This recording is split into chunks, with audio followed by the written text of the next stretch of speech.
the one thing that we can absolutely guarantee today and at Balcombe is that everybody in this room is not going to agree on everything. Thank God, because that's what's the wonder of diversity. But we do all agree on one thing, I think.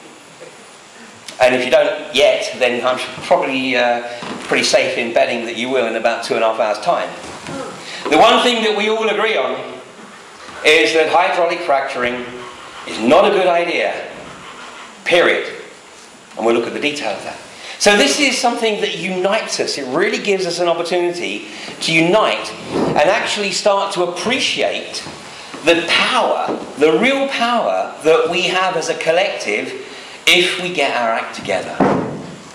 So I think that, the events of the last week have been seminal in terms of the geopolitical agenda, i.e. with Syria. And what has been happening over the last 6.5 weeks at Balcombe, I know has rocked the politicians, it's rocked the industry, it's rocked the police.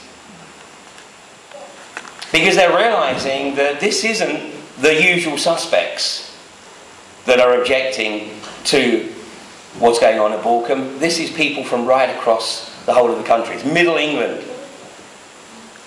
And the more that we can get people to realise the magnitude of the manipulation here, then the easier it is to get them on board.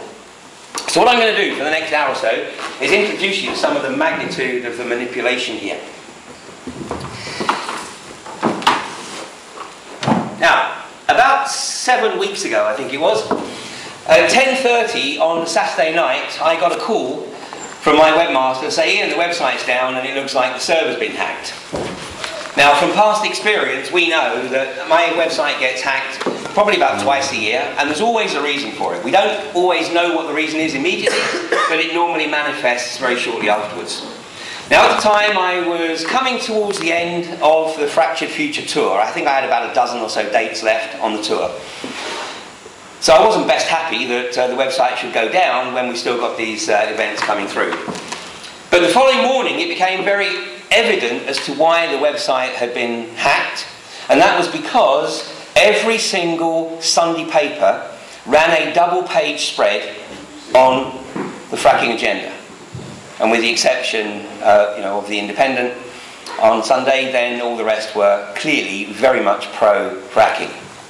And through the week, the Sun and the Mail, particularly the Sun, and the Sun is very, very important, although fortunately I think the importance is diminishing, but the Sun is very important because it is read, and I'll use that term loosely, by some 13 million people, allegedly.